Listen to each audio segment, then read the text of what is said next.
अस्सलामुअलैकुम वरहमतुल्लाह बिस्मिल्लाहिर्रहमानिर्रहीम। अच्छा जी, ये है सेकंड ईयर की केमिस्ट्री का पहला chapter S and P block elements. और बोर्ड के एग्ज़ाम्स चूँकि करीब हैं तो हमने सेकंड ईयर की केमिस्ट्री में से 100 ऐसे क्वेश्चंस या टॉपिक जो बहुत ज़्यादा इम्पोर्टेंट हैं वो हमने निकाल के सेलेक्ट करके मैंने आपको ग्रुप में भेज दिए थे। तो उस हिसाब से अब इंशाल्लाह मैं एक एक क्वेश्चन को जैसे ही मुझे टाइम मिलता जाएगा मैं आपके सामने डिस्कस करूँगा और आप उसको क्या करेंगे जी, प्रिपेयर करेंगे, तैयार करेंगे उसको। पहले आप समझें उसको और फिर उसको क्या करें, लाजमी तैयार करें। और जिस अंदाज से सवाल पूछा जा सकता है वो भी साथ साथ मैं आपको बताता जाऊँगा। तो देखिए, उसमें पहला सवाल तो ये था कि पीरियड 3 एलिमेंट्स कौन से हैं। आप उस सवाल को देख सकते हैं। पीरियड 3 एलिमेंट्स कौन से हैं और उनकी इलेक्ट्रॉनिक स्ट्रक्चर क्या है। ठीक है, उनकी इलेक्ट्रॉनिक स्ट्रक्चर क्या है। तो देखिए, सबसे पहले तो आप ये समझ लेना कि एस और पी ब्लॉक किसको कहते हैं।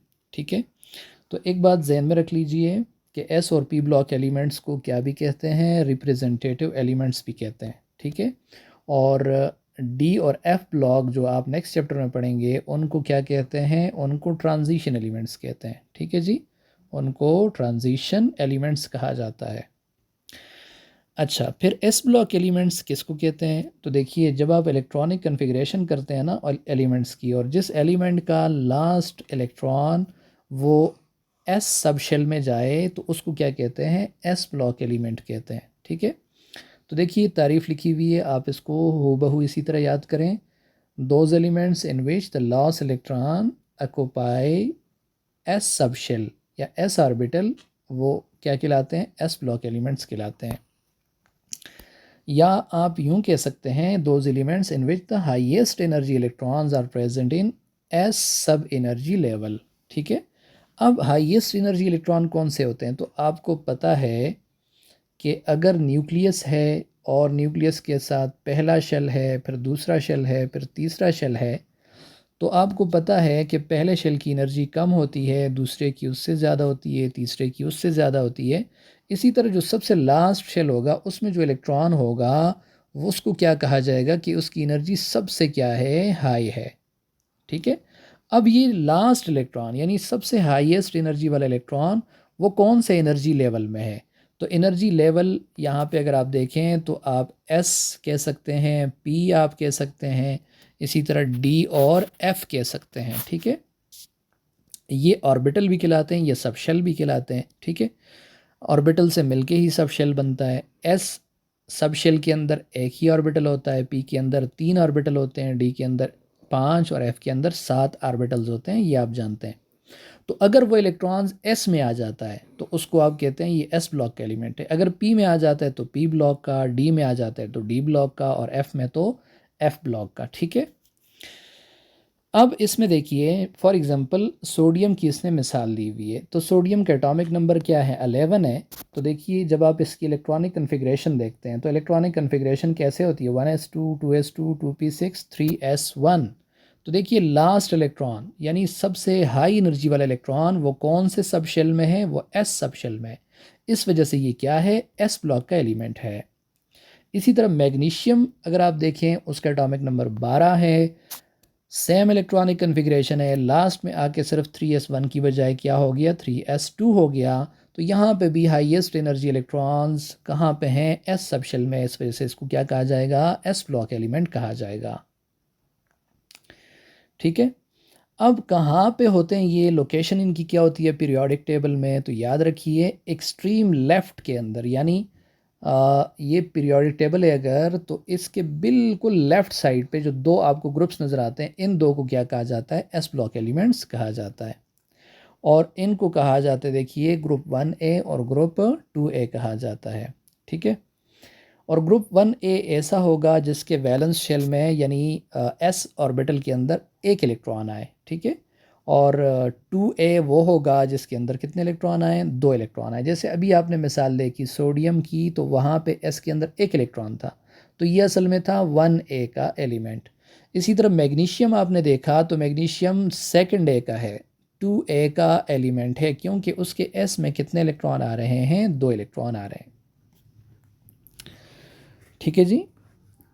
अच्छा, ग्रुप 1A के जो एलिमेंट्स हैं, लिथियम है, सोडियम है, पोटाशियम है, रुबीडियम, सीजियम और फ्रेंशियम है। अब ये ग्रुप 1A के एलिमेंट्स हैं, इसको आप याद रखें। इसी तरह ग्रुप 2 के जो एलिमेंट्स हैं उसको भी आप याद रखें। बेरिलियम है, मैग्नीशियम है, कैल्शियम है, स्ट्रोंशियम, बेरियम और रेडियम। ठीक है। उसके बाद पी ब्लॉक एलिमेंट्स हैं, तो पी ब्लॉक एलिमेंट्स पहले भी हमने बात की कि एस और पी ब्लॉक दोनों को क्या कहा जाता है, रिप्रेजेंटेटिव एलिमेंट्स। तो पी ब्लॉक की तारीफ उसी तरह होगी जिसमें लास्ट इलेक्ट्रॉन या हाई एनर्जी इलेक्ट्रॉन वो पी सब शेल में या पी ऑर्बिटल के अंदर आ जाए, तो ऐसे इलेक्ट्रॉन को क्या कहा, ऐसे एलिमेंट को क्या कहा जाता है, पी ब्लॉक एलिमेंट कहा जाता है। ठीक है। मिसाल एक देख लीजिए, जैसे नाइट्रोजन है, नाइट्रोजन का एटॉमिक नंबर 7 है। अगर आप इसकी कन्फिग्रेशन करें तो 1s2 2s2 2p3, तो यहाँ पे आप देख लीजिए valence electron p sub shell के अंदर रिजाइड कर रहा है, that is why it is p block element. Similarly अगर आप ऑक्सीजन को देखें तो ऑक्सीजन के अंदर जो है, जो वैलेंस इलेक्ट्रॉन है वो भी पी के अंदर जा रहा है, तो इस वजह से इसको भी क्या कहा जाएगा, ये पी ब्लॉक का एलिमेंट है। अच्छा, फिर एक और बात नोट कीजिएगा कि एस के अंदर टोटल कितने इलेक्ट्रॉन्स आते हैं, 2। ठीक है। इसके अंदर एक ही ऑर्बिटल होता है, एक ही उसके लिए खाना बनाते हो आप, और उसके अंदर 2 इलेक्ट्रॉन आते हैं। पी के अंदर याद रखिए 3 ऑर्बिटल्स होते हैं, 3 ऑर्बिटल्स, तो हर खाने के अंदर कितने इलेक्ट्रॉन आ रहे हैं, 2। तो इस तरह इस पूरे पी सब शेल में टोटल कितने इलेक्ट्रॉन आ जाएंगे, 2 यहाँ पे, 2 यहाँ पे और 2 यहाँ पे, तो टोटल कितने इलेक्ट्रॉन हो गए, 6 इलेक्ट्रॉन्स हो गए। ठीक है। तो ये बात हो गई। फिर इसी तरह आप देखें एस में कितने ग्रुप्स थे, एस में 2 ग्रुप्स हैं। उसकी वजह ये है कि इसमें टोटल 2 इलेक्ट्रॉन आते हैं। ठीक है।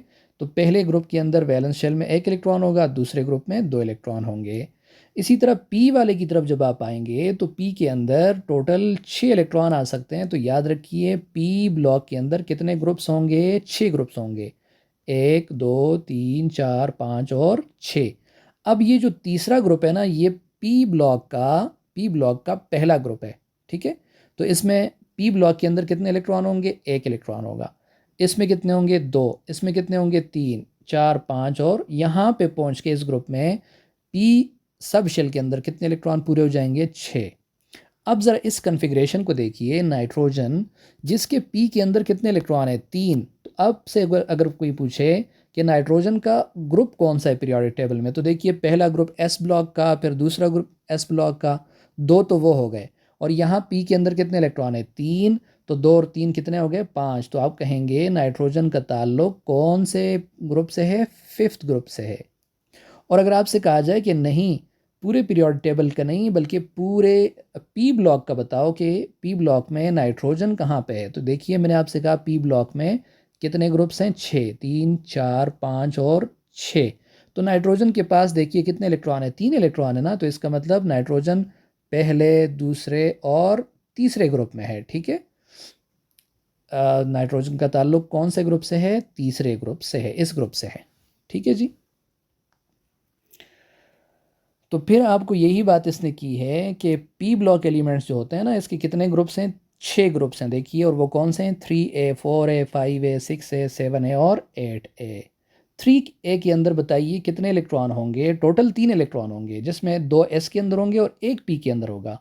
इसी तरह 4A के अंदर 4 इलेक्ट्रॉन होंगे वैलेंस, और उसमें 2 इलेक्ट्रॉन जो है एस में होंगे और 2 पी में होंगे। इसी तरह यहाँ पे 3 पी में होंगे, यहाँ 4, यहाँ 5, और यहाँ पे आके टोटल 6 इलेक्ट्रॉन पूरे हो जाएंगे।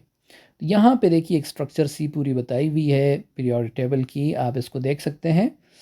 यहाँ पे देखिए ये 2 ग्रुप्स जो हैं ये एस ब्लॉक के एलिमेंट्स हैं, और ये दरमियान में डी ब्लॉक है, ये एफ ब्लॉक है, और यहाँ पे ये कौन सा है जी, ये पी ब्लॉक है। और इसमें कितने ग्रुप्स हैं, देखिए 2A 3A 4A 5A 6A 7A और 8A, तो ये टोटल 6 ग्रुप्स हैं।